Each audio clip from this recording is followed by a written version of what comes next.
ഇങ്ങനെ അങ്ങോട്ട് സ്മാർട്ടായി കഴിഞ്ഞാൽ ഞങ്ങളൊക്കെ എവിടെ പോകുന്നു പറ. ഞങ്ങളൊക്കെ ഒന്ന് ആലോചിച്ചൂടെ? കല്യാണം കഴിച്ചോട്ടെ. Will you marry me?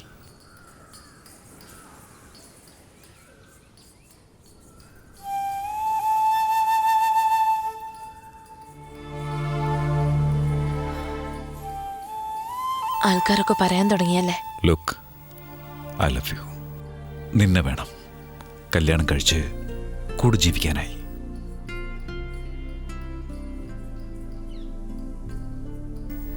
ഈശ, ഈശ, അവള് മറ്റൊരാളുടെ കുഞ്ഞ. എന്താണെങ്കിലും നാളെ നമ്മൾക്കൊരു കുഞ്ഞ് ജനിച്ചാൽ അതിന് ഈശ എങ്ങനൊരു തടസ്സമാകും? എനിക്ക് നിന്റെ കൂടെ ജീവിക്കണം. സത്യം, സോറി, ഞാൻ ആ ഈശ ഉദ്ദേശത്തിലല്ല. നിന്റെ കുഞ്ഞ് തന്നെയാ. നീ ജന്മം കൊടുത്തവൾ. അങ്ങനെയാണെങ്കിൽ അവൾ എൻ്റേതുവാ. അവൾ നമ്മുടെ മകളായിട്ട് കൂടെ ഉണ്ടാകും. അന്ന് കോടതിയിൽ വെച്ച് അവളെ നീ എൻ്റെ കയ്യിൽ തന്നില്ലേ? അന്ന് മുതൽ എന്തോ അവളെ നല്ല സ്കൂളിൽ പഠിപ്പിക്കാൻ വേണ്ടി പല പല സ്കൂളുകളിൽ കയറി ഇറങ്ങേണ്ടതായി വരും. ഞാൻ പോകും, മടിക്കാതെ. നിന്റെ കാര്യം, ഈഷയുടെ പഠിത്തം കഴിഞ്ഞാലുടനെ ഹയർ സ്റ്റഡീസിന് വിദേശത്ത് പോകണമെന്ന് പറഞ്ഞാൽ ആദ്യം അവൾ പോകാൻ അനുവദിക്കരുത്. നിർബന്ധം പിടിക്കുകയാണെങ്കിൽ കുറച്ച് പണം ചേർത്ത് വെച്ച് ഇന്ന് മുതൽ അവളെ അയക്കാൻ നോക്കാം പഠിക്കാനായിട്ട്. ശമ്പളം മാത്രമേ ഉള്ളൂ എന്നറിയാലോ. വേറൊന്നും ഞാൻ വാങ്ങാറില്ല. എനിക്ക് വാങ്ങാനും കഴിയില്ല. അതുകൊണ്ട് നിന്റെ ഹെൽപ്പും വേണ്ടി വരും. ഇതൊക്കെ എൻ്റെ ആഗ്രഹം. ഞാൻ ടൗണിൽ നിന്ന് കുറച്ച് ദൂരെ ഒരു സ്ഥലം കണ്ടുവച്ചിട്ടുണ്ട് വാങ്ങാൻ വേണ്ടി. വലിയ വിലയൊന്നുമില്ല. എന്നാൽ ഒരു 15 വർഷം കഴിയുമ്പോൾ നല്ല വില കിട്ടും. റിട്ടയർഡ് ലൈഫ് നമുക്കവിടെ കഴിയാം. കടലിലേക്ക് നോക്കി തിരമാലകൾ എണ്ണി പാട്ടും പാടി അങ്ങനെ ഇരിക്കും. വിഷയം അവളുടെ കുഞ്ഞുങ്ങളും കൂടി വന്ന് നമ്മുടെ കൂടെ താമസിക്കും. ഇത്രയൊക്കെ ഞാൻ ചിന്തിച്ചു കൂട്ടി വെച്ചിട്ടുണ്ട്. നീയില്ലെങ്കിലെല്ലാം വേറെ ആരെപ്പറ്റി എനിക്ക് ചിന്തിക്കാൻ പറ്റില്ല. മാത്രമല്ല, നമുക്ക് മറ്റു കുഞ്ഞുങ്ങളും വേണ്ട. ഇഷ മാത്രം മതി. സത്യ, നിന്നെ എനിക്ക് വേണമെന്ന് കരുതി ഞാനിതെല്ലാം വെറുതെ പറയുകയാണെന്നാണ് വിചാരിക്കുന്നേ. സത്യമായിട്ടും പറയാ, ഇഷയല്ലാതെ മറ്റൊരു കുഞ്ഞും നമ്മുടെ ജീവിതത്തിൽ വേണ്ട. പിന്നെ നമ്മൾ കുറച്ച് ശ്രദ്ധിക്കേണ്ടതായിട്ട് വരും. ഒന്ന് കൺട്രോൾ ചെയ്താൽ മതി.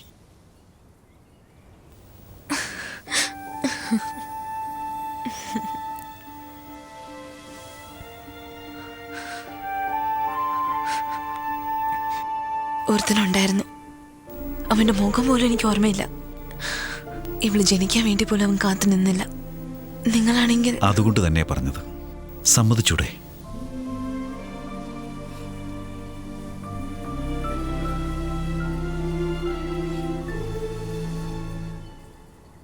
ഇതിൽ കൂടുതൽ നിന്നോട് സംസാരിക്കേണ്ട കാര്യമില്ല. കാരണവന്മാരാരെങ്കിലും വീട്ടിലുണ്ടോ എന്ന് നോക്കാം.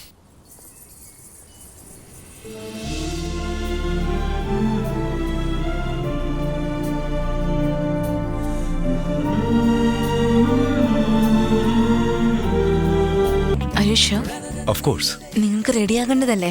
ഇവള് ഭയങ്കര കുസൃതിയാട്ടോ. അതുകൊണ്ടല്ലേ അവളെ എനിക്ക് കൂടുതൽ ഇഷ്ടമായത്. എനിക്കൊരു 10 മിനിറ്റ് മതി റെഡിയാവാൻ.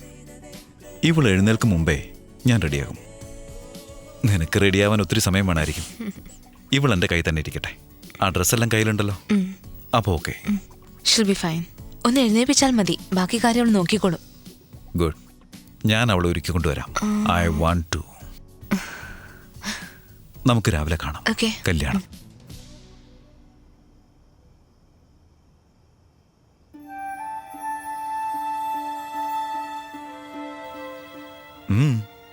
പറയ്. നിങ്ങളോടൊപ്പം ഉണ്ടാകണം, എന്നേക്കും നിങ്ങളോടൊത്ത് ജീവിക്കണം.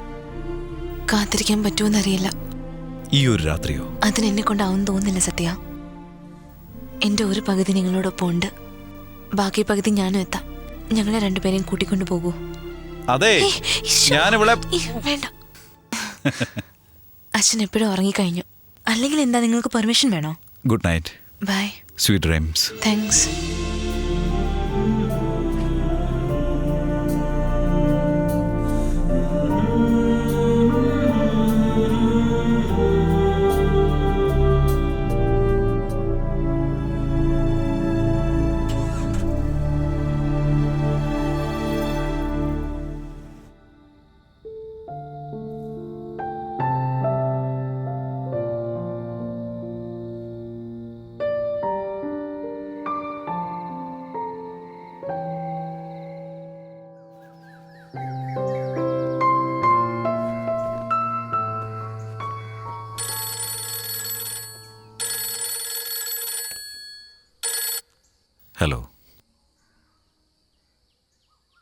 ആ പറഞ്ഞോ തുളസി.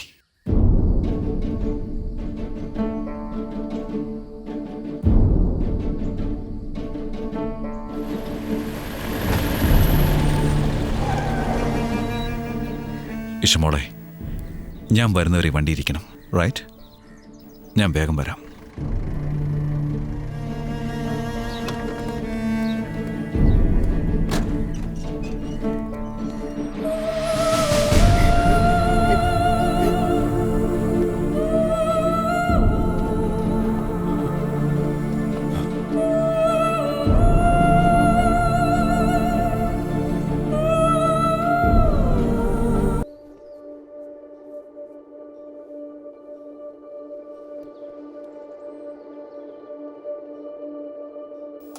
അമ്മയുടെ അടുത്ത് പോകണം.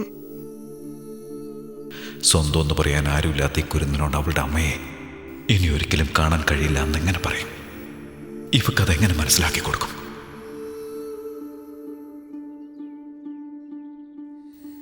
Isha baby, my sweet heart, ഞാൻ പറയുന്നത് മോൾ കേൾക്കണം, ഓക്കെ?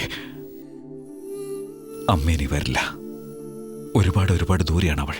അമ്മയും വല്യച്ഛനും ഇഷമോളെ എൻ്റെ കൈ തന്നിട്ട് നീ നന്നായി നോക്കണമെന്ന് പറഞ്ഞ് അവർ തിരികെ പോയി.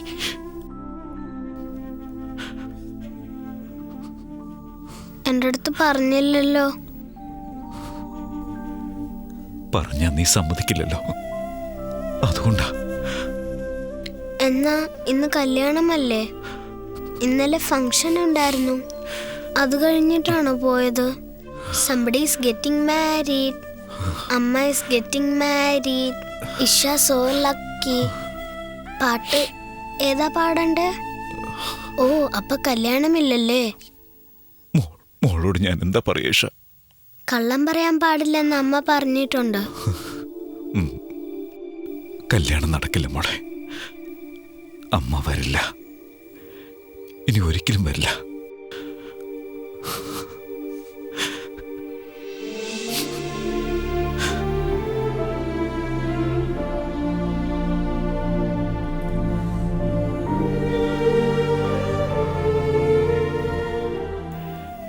ഈശ പിന്നെ ഒരിക്കലും എന്നെ വിട്ടു പോയതേയില്ല. അവൾ അധികം സംസാരിക്കാറില്ല. എന്നാൽ അമ്മയുടെ അടുത്തിരിക്കുന്ന പോലെ എൻ്റെ അടുത്തിരിക്കുമായിരുന്നു, ശാന്തമായി.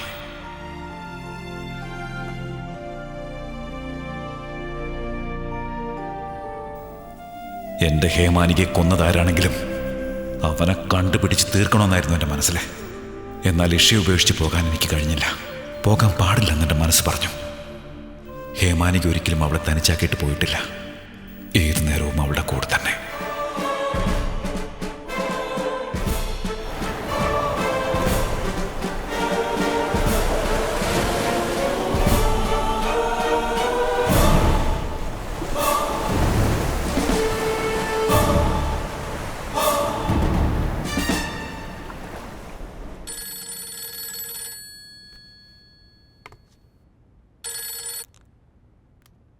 ഹലോ സാർ, അത് വിക്ടർ മനോഹർ ഇഷ്യൂസ് ആണ്. അവർ ജയിലിൽ തന്നെ ഉണ്ട്. ജയിലിലുണ്ടായ ഒരു കത്തിക്കുത്ത് രക്ഷപ്പെട്ടു. പക്ഷേ അവർ 10 ദിവസമായി GH ICUവിലാണ്. പോലീസിന്റെ നിരീക്ഷണത്തിലാണ്. സീരിയസ് കണ്ടീഷൻ ആയതുകൊണ്ട് ഹോസ്പിറ്റലിൽ തന്നെ ഉണ്ട്. ഞങ്ങൾ ചെക്ക് ചെയ്തു തരാം സാർ. അടുത്ത മാസം അവനെ പുറത്തുവിടും സാർ. ഇതവനൊരു പോലീസ് ഓഫീസറെ കൊന്ന കേസാ, വേറൊന്നുമല്ല. Thank you.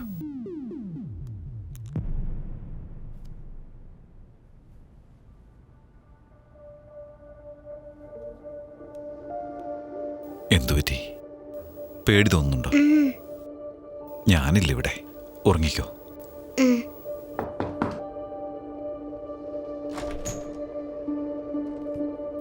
വാറിച്ചാൾ,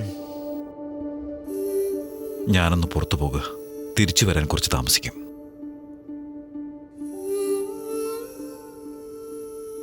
ശ്രദ്ധിച്ചോളണം.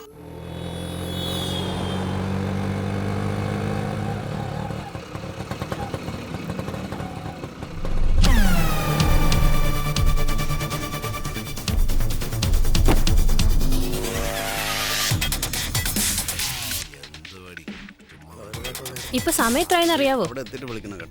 ഈ സമയത്ത് പോയാൽ എന്താ, നിന്റെ അച്ഛൻ കഥ ഓർക്കില്ലേന്ന്? ഞാൻ ഫോൺ ചെയ്തതിന് ശേഷം വന്നാൽ മതി. എന്താ ഇത്? സൂക്ഷിച്ചു പോണം. ഫോളോ ചെയ്. എല്ലാരും പൊയ്ക്കോ, ആരും ഇവിടെ വേണ്ട.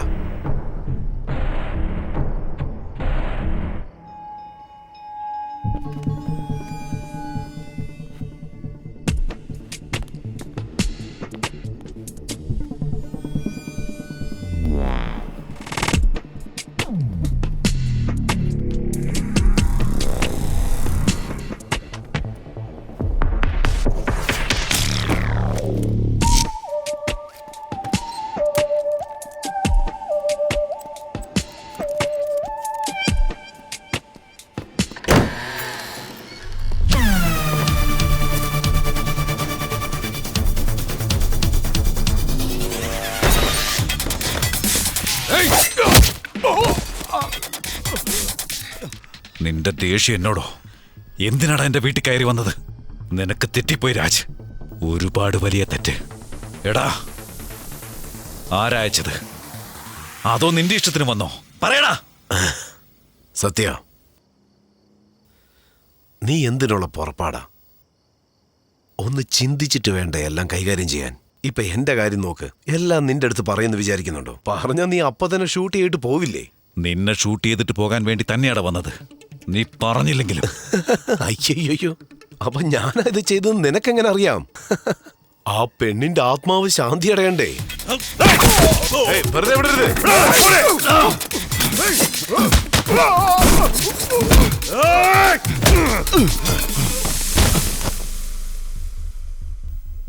ഹായ്. സത്യ എവിടെ? ആരാ ആദ്യം ചത്തു വീഴുന്നെന്ന് നമുക്ക് കാണാം. അവസാനം ഞാൻ ചെയ്തത് വലിയ തെറ്റ്. അന്ന് ഗോൾഡൻ രാജ് ദേഷ്യപ്പെട്ടപ്പോ എല്ലാ വിഷയങ്ങളെയും ഞാൻ മറക്കേണ്ടതായിരുന്നു. എന്നെ കാത്തിരിക്കുന്ന ഇഷയെ ഞാൻ ഓർത്തില്ല. അവളുടെ ഭാവിയെക്കുറിച്ച് പോലും ചിന്തിക്കാതെ ഞാൻ ഇറങ്ങി. അത് വലിയ തെറ്റായിപ്പോയി. എന്റെ ജീവിതം വീണ്ടും മാറിയൊരു ദിവസം. നിന്റെ എല്ലാ കാര്യങ്ങളും എനിക്ക് നന്നായി അറിയാം. നിന്റെ ആളുണ്ടല്ലോ, ആ പെണ്ണിനെ പറ്റി എനിക്കറിയാം. അവിടെ കൊച്ചിനെ പറ്റി എനിക്കറിയാം. ആ പെണ്ണിന്റെ കൊലപാതകവുമായി എനിക്കെന്തെങ്കിലും ബന്ധമുണ്ടോന്ന് അറിയാൻ വേണ്ടി നീ നിന്റെ ആൾക്കാരെ ഏൽപ്പിച്ചു. അത് ഞാൻ മറന്നിട്ടില്ല. എല്ലാം നീ അവസാനിപ്പിച്ചിട്ട് നീ ഇപ്പൊ ഇവിടെ വന്നു. സിറ്റിയിലെ നക്ഷത്ര ഹോട്ടലിൽ താമസം. ഇപ്പൊ എന്നെ അന്വേഷിച്ച് വന്നിരിക്കുന്നു. നിന്റെ വരവും ഞാൻ പ്രതീക്ഷിച്ചിരുന്നു. നിന്നെക്കുറിച്ച് സകലതും എനിക്കറിയാം സത്യദേവ്. ഇതെല്ലാം പറഞ്ഞത് നിന്റെ ഒരു കൂട്ടാളിയാണ്. അവൻ ആരാണെന്ന് ഞാൻ ഒരിക്കലും പറയില്ല, നീയും ചോദിക്കില്ലെന്നറിയാം. കാരണം നീ ഒരു ജെന്റിൽമാനാ. എന്നാ പിടിച്ചോ. എന്നാ കേട്ടോളൂ. ആ കുരുന്നിനെ കൊന്നിട്ട് നിന്നെ കരയിപ്പിക്കാമായിരുന്നു. അതൊരു ചെറിയ കാര്യമാ. പക്ഷെ അതെന്റെ സ്റ്റൈലല്ല. നീ മരിക്കണം സത്യദേവ്, നീ മരിക്കും. നിന്റെ മരണം എന്റെ കൈ കൊണ്ടാണെന്ന് ഓർത്ത് നീ നീറിച്ചാകണം. അതാണ് എന്റെ സ്റ്റൈല്. ഇപ്പൊ സമയമായി.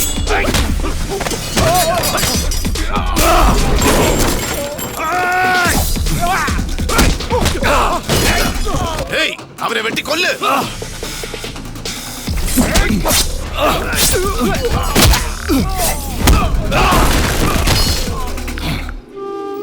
എവിടെ പോയതായിരുന്നു? എന്റെ ഒരു പകുതി നിങ്ങളോടൊപ്പം ഉണ്ട്.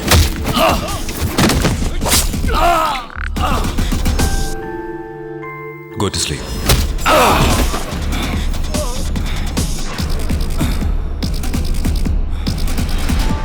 എന്റെ അടുത്ത് പറയാതെ എവിടെയും പോകില്ല.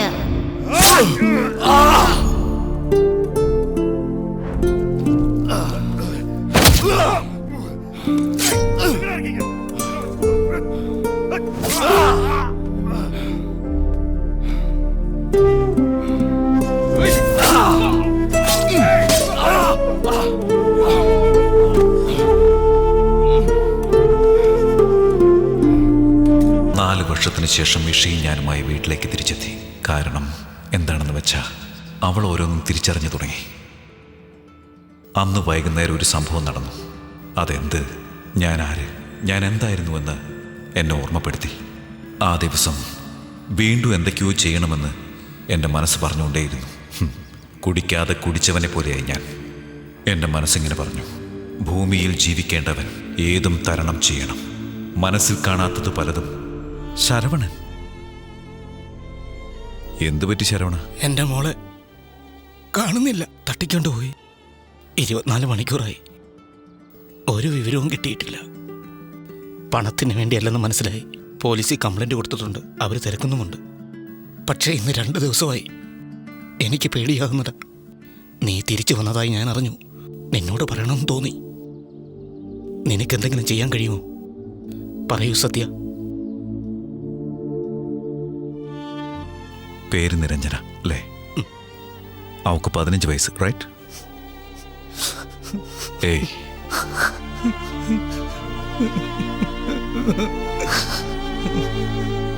പാലക്കാട് സ്റ്റേഷൻ. കോയമ്പത്തൂർ ട്രെയിനിൽ പോകാൻ വേണ്ടി അകത്തേക്ക് കയറിപ്പോയി. നല്ല തിരക്കായിരുന്നു സത്യ. ഞങ്ങൾ രണ്ടുപേരും ഫോണിൽ സംസാരിച്ചുകൊണ്ടിരിക്കുകയായിരുന്നു. എൻ്റെ ഇളയ മോള് മുമ്പിലുണ്ടായിരുന്നു. സമയദോഷം. ടാക്സി ഡ്രൈവറോട് കൂലി സംസാരിച്ചുകൊണ്ടിരിക്കുകയായിരുന്നു. പെട്ടെന്ന് നിങ്ങളെ കാണുന്നില്ല. ഒറ്റ സെക്കൻഡ് കൊണ്ട് സത്യ. പോലീസുകാരോട് കംപ്ലൈൻറ്റ് ചെയ്ത് അവിടെ മുഴുവനും തിരക്കി. ആ റെയിൽവേ സ്റ്റേഷൻ മുഴുവനും. അവളുടെ പേര് ഉറക്കെ വിളിച്ചു ഞാൻ.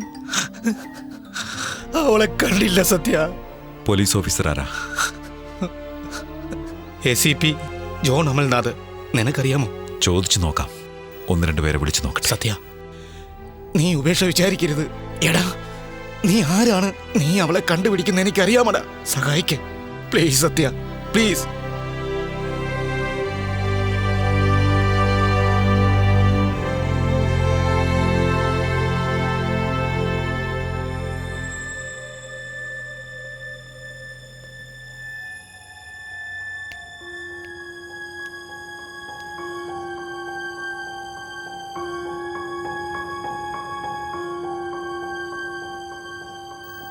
നിരഞ്ജനയ്ക്ക് എന്താ പറ്റിയേ?